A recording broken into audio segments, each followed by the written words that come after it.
I tried cross-checked everyone's application. There was a lot of applications, but it looked like you did pretty good. Um, okay. Just getting us live here, and we have a couple more people coming in a second.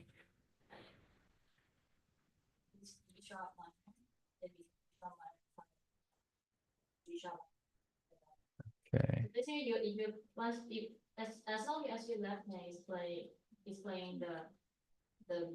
All right, gentlemen, let's get started. I'm not sure where everyone else is, but I don't want to waste time. So let's go ahead and get straight into it. So Kruthosh is here and Surya is here. But we should have 3 more people. They're just not here yet. I'm sure they'll be here. All right, gentlemen, go ahead and introduce yourself and what you guys are playing. I'm going to have Kruthosh go first today.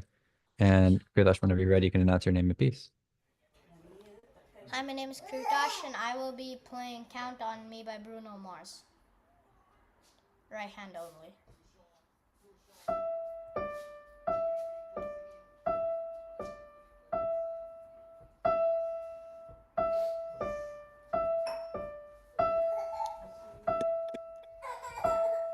Are you playing?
All right. I think starting from here, you did really great on this whole section down to the end. Some of these sections got warped a little bit. So I know that you're trying to do it by ear, but you've got to also count because if you don't count when you're first building it out, when you add in the left hand, it'll be a big mess. So don't forget to count, even though you just started it, but try to see if you can keep the pulse steady. We'll talk more about that in a second. For now, let's move forward. Welcome in Miss Evelyn. All right, let's go over to Surya, who's next. Let me just check in Evelyn. Sorry, 1 second. Can I turn off one of the fans? Oh yeah, of course. Yeah.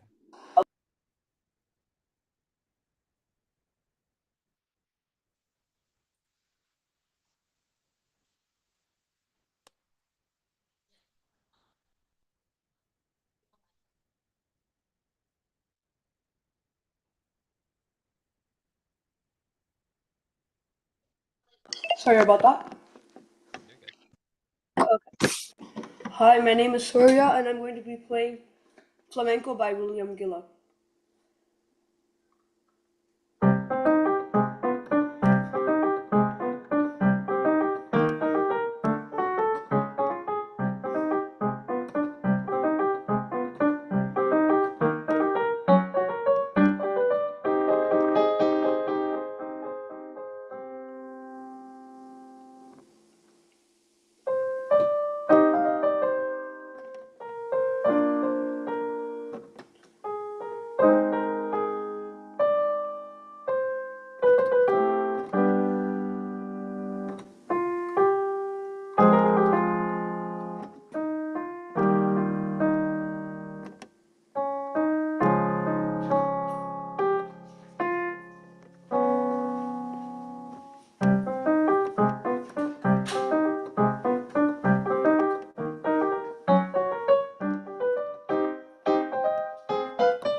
All right, very nice.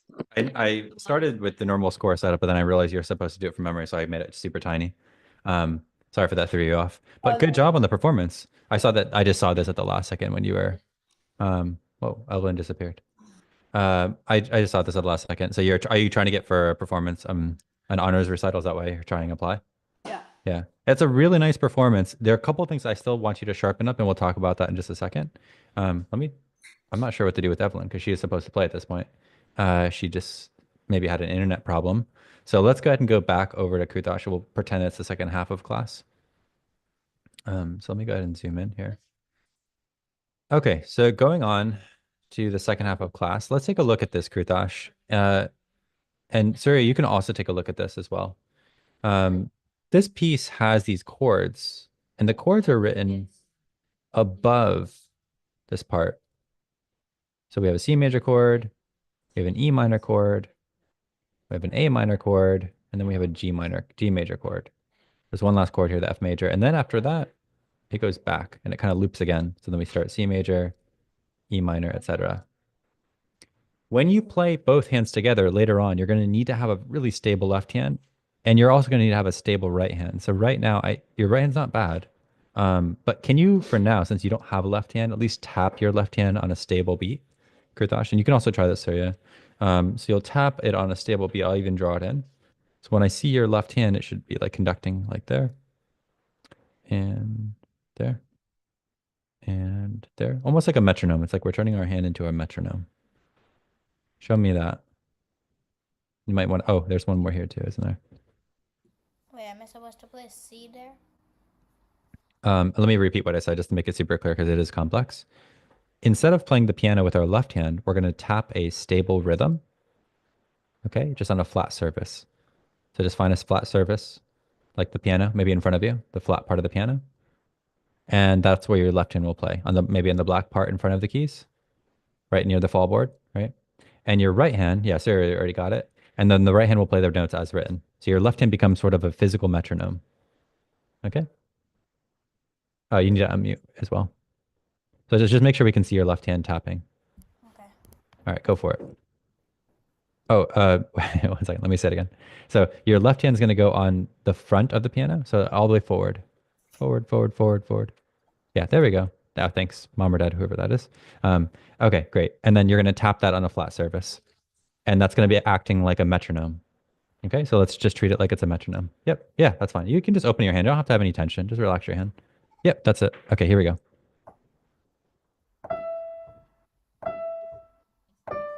Oh, okay, so let me say it one more time a little bit differently. All of these orange highlighted bars are going to be where your left hand taps. So the point of this exercise is to build up stability on a steady beat. Right now your rhythm is like kind of, it's fine. It's normal that this happens, but it's kind of warped. So we want to make sure it's nice and stable. And the way that we can practice this without adding in the left hand chords is just to practice by making a stable beat with our left hand, like a drum almost. Okay, so let's try it one more time. So you only tap with your left hand on these highlighted notes. Okay.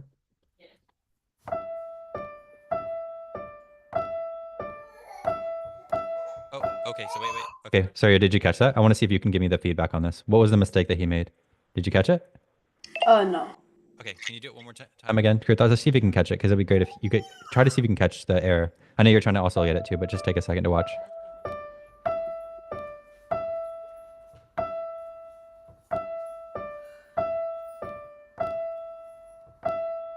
All right, good. That time you got it right. What was the error then, Kurtash?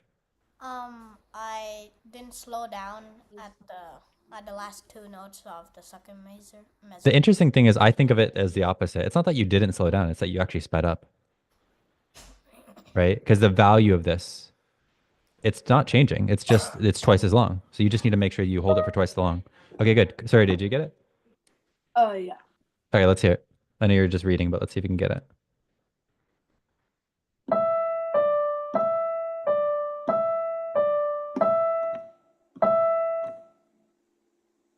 Oh, next slide. Oh. Yeah.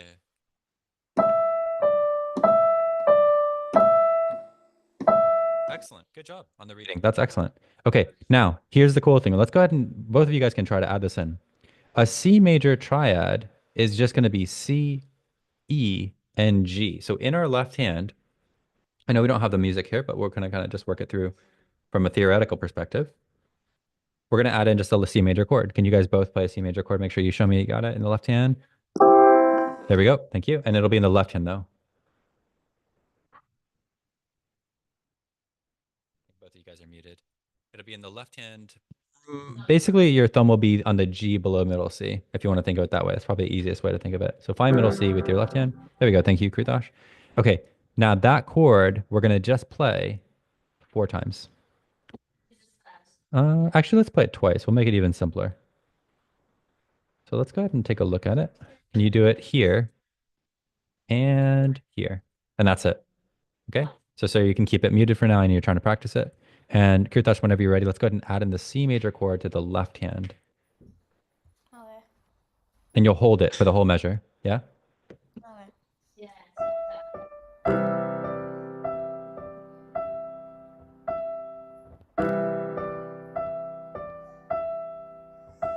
Excellent. Okay. And then what happens is when we get to the very next measure, you're going to take your hand in the left hand and move it up by a skip. So your left hand will go up. The same thing for you, Surya. We'll go up a skip. Yes, very good. Whoever played that, that was correct. And it'll be here, it'll be B on your thumb, G, and E. And so that's called E minor. Yes, very good, Kritosh. Good. Okay, so can we play the first section from the beginning all the way till here, Kritosh, by yourself? And then also have Surya played it. We're just going to play that.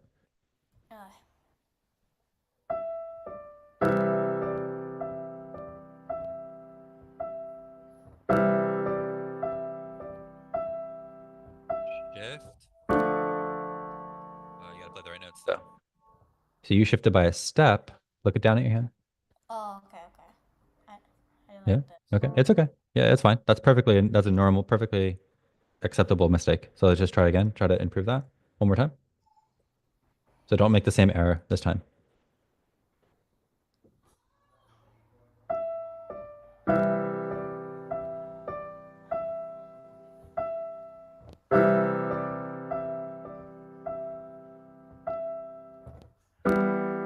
Yeah, that's it. Sorry, did you get it? Let's hear it. You can unmute yourself. Okay.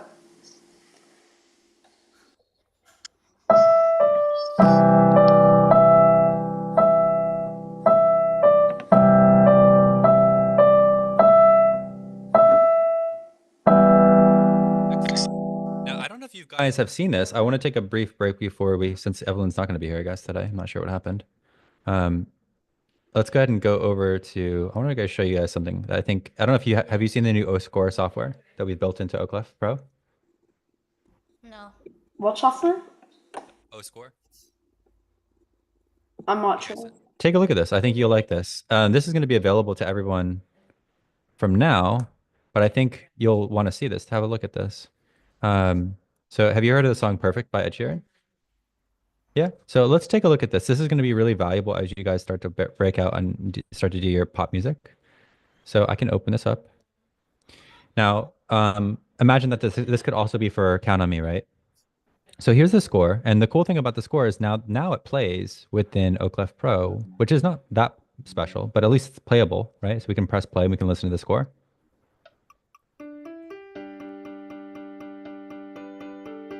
Okay. But you might look at this left hand and say, I don't really like that left hand, or it's not hard enough, or it's too easy, or something like that, right? And so let's start there. Let's actually start by removing the left hand, and it'll be gone now. We'll remove the left hand, and we can actually make the left hand easier. So say I'm not so good at piano, I just started yesterday, and I want to make the left hand simple. I can add in the left hand like that.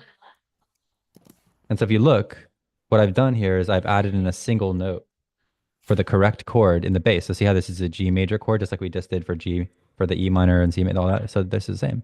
Or maybe I want to make it where it has 2 notes. So I can add in 2 notes in the power chord in the left hand. Or I want to make it extra complicated, right? I want to maybe do some kind of Alberti bass or some kind of arpeggio. I can do that as well. Okay.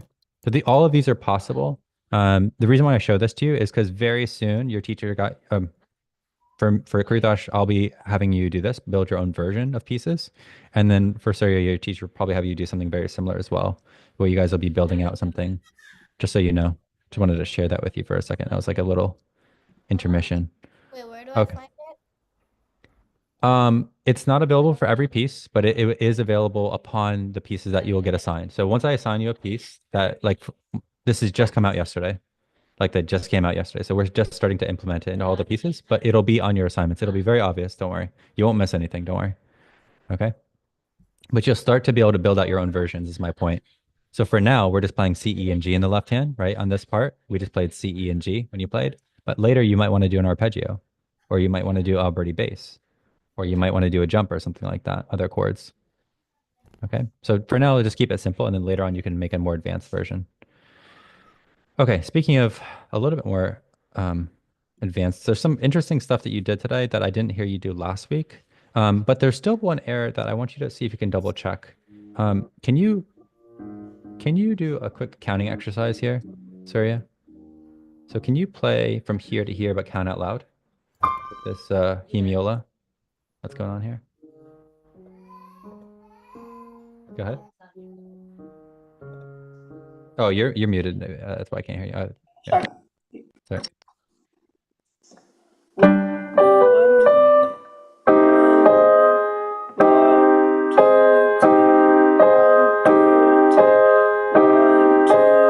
Okay, so the way you're counting is 100% correct. I just think it's very difficult to count that way. When we are presented with a hemiola, I don't recommend to count that way. Conductors don't count that way. So we should, students shouldn't count that way either. We should conduct the most convenient way. So what you should count, this is, I mean, you can talk about with your teacher. This is how I would count. 1, 2, and 3, 1, 2, 3. So you're actually going to count in a broader hypermeter like this. 1, 2, and 3, 1, 2, 3, 1, 2, 3, 1, 2, 3. Because this is a big expansion of the meter. This is kind of a hypermeter here. See? There. 1, 2, 3, 1. 1, 2, 3, 1. Yeah, so it's basically what you're doing is you're kind of feeling the whole piece slow down. 1, 2, and 3, 1, 2, and 3, 1, 2, and 3, 1, 2, 3, 1, 2, and 3, 1, 2, 3. It's a very unique feeling, and it's actually very applicable to flamenco. This is great. This is the type of stuff that happens in flamenco. So Gillick did a good job of embodying this in the music. Can you try it one more time? Okay, so. Yep. Wait.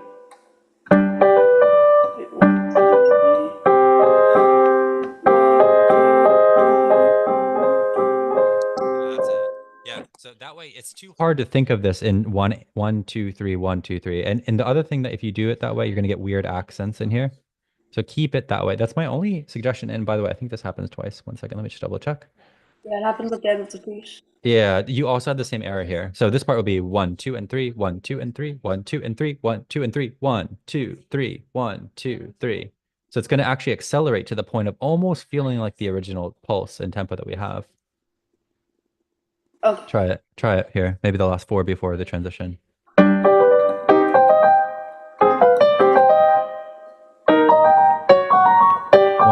2, 2, 3, 2. I wouldn't back off. So I would actually keep the intensity here. 1, 2, 3, 1, 2, 3. Use the dynamics. Yeah. I try to like intentionally like reduce the dynamics there. Only at the end. So 1, 2, and 3, 1, 2, and 3, 1, 2, and 3, 1, 2, and 3, 1, 2, 3, 1, 2, 3, 1, 2, like that. That's fine. This is the climax here. Yeah. So. Maybe can you go 4 before? Can you go 4 before? I just want you to have a good performance when you eventually do this.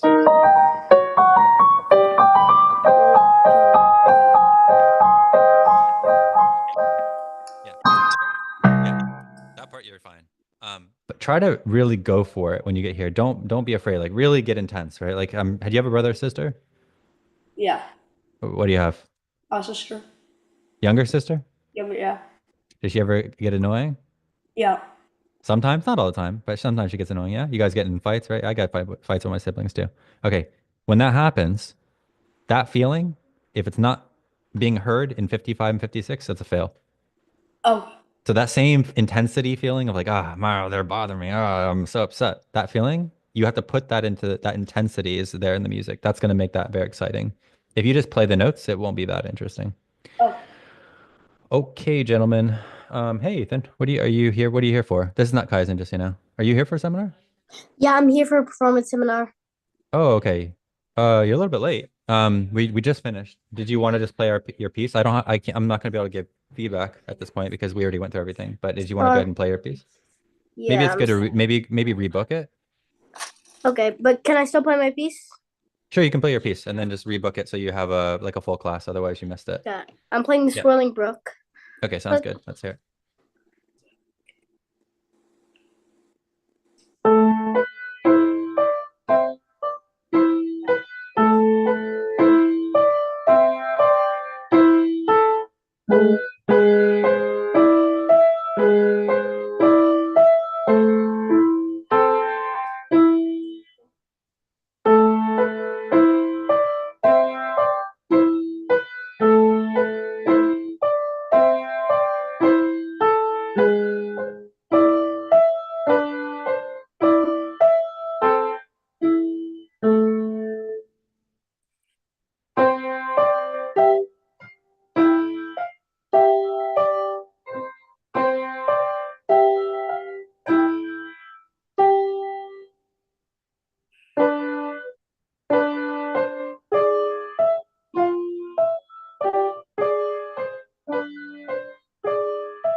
Okay.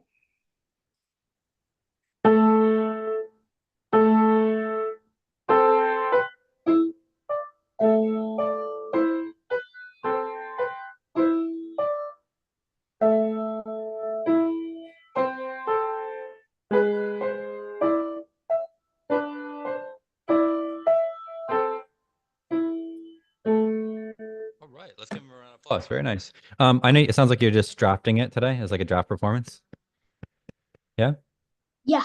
All right, very nice for the first performance. My only suggestion at this point, and we can finish on this note, is actually this class would have been really valuable to you since the majority of things we talked about today were pulse and rhythm. So the main thing that you need to worry about is keeping your pulse steady, even though it is a swirling brook and that the pulse should go faster and slower later on. For now, try to keep everything really steady and notice that the second half of each of your lines, so bars 3 and 4, bars 7 and 8, bars 11 and 12, you tend to rush these. Okay. So go back and listen to this recording or go back and listen to a recording that you make at home and like after this and notice what you're doing as a habit. You might want to go through that. Okay.